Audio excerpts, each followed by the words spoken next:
Good morning ma'am. आज के संपादकीय पेज में कोई ऐसा एडिटोरियल है जो एग्जामिनेशन पर्सपेक्टिव से इम्पोर्टेंट हो?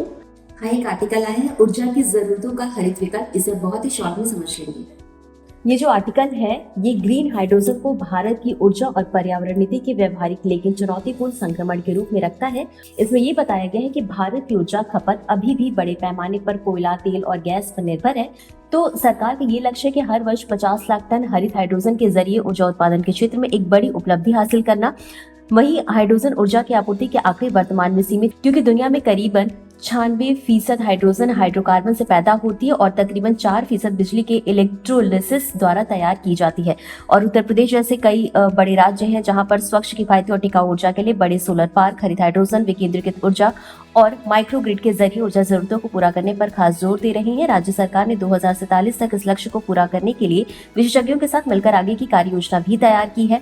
वहीं नवीन एवं नवीकरणीय ऊर्जा मंत्रालय के अनुसार वैश्विक क्षमताओं के बीच भारत को अपने राष्ट्रीय हरित हाइड्रोजन के मिशन के माध्यम से 2030 तक 50 लाख टन वार्षिक हरित हाइड्रोजन क्षमता हासिल करने के लिए मेहनत करनी होगी। और इसके लिए केंद्र सरकार ने वित्तीय वर्ष 2023-24 से 2030 तक राष्ट्रीय हरित मिशन लागू करने के लिए 19.744 करोड़ की परिव्यय मंजूर कर दी है। और इसी के साथ हरित हाइड्रोजन पर तीसरे अंतर्राष्ट्रीय सम्मेलन में ये बताया गया कि भारत निर्धारित लक्ष्य हासिल कर लेगा। 2030 में शुरू किए गए राष्ट्रीय हरित हाइड्रोजन मिशन के तहत भारत ने 2030 तक हरित हाइड्रोजन की वार्षिक उत्पादन क्षमता जोड़ने की वार्षिक उत्पादन क्षमता जो है 50 लाख टन रखी है। और इसी के साथ भारत ने वर्ष 2047 तक ऊर्जा क्षेत्र में आत्मनिर्भर होने के लक्ष्य की भी घोषणा की है। और इस प्रक्रिया में सौर, पवन या जल विद्युत जैसे अक्षय ऊर्जा से उत्पन्न बिजली का इस्तेमाल करके पानी के ऑक्सीजन और हाइड्रोजन में विभाजित किया जाता है। आपको बता दें कि विशेषज्ञों के अनुसार भारत में हाइड्रोजन का अकूत भंडार है, जिसे 200 वर्ष से ज्यादा समय के लिए जरूरी ऊर्जा के लिए इस्तेमाल किया जा सकता है। वहीं भारत बिजली खरीद या बिक्री समझौते पर हस्ताक्षर के लिए पहले से ही लंबित 40 गीगावाट क्षमता पर ध्यान केंद्रित करेगा।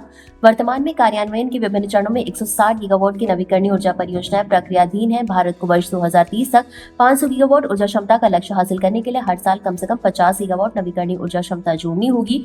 और इसी के साथ अत्याधुनिक प्रौद्योगिकी की शुरुआती परियोजनाओं के लिए नए प्रस्ताव आमंत्रित किए जा चुके हैं, जिसमें कि 100 करोड़ रुपए के परिव्यय के साथ हरित हाइड्रोजन के उत्पादन के लिए जैविक पदार्थ का उपयोग शामिल है। हरित हाइड्रोजन उत्पादन के लिए जैविक पदार्थों के उपयोग सहित अत्याधुनिक तकनीक को जोड़ा जाएगा।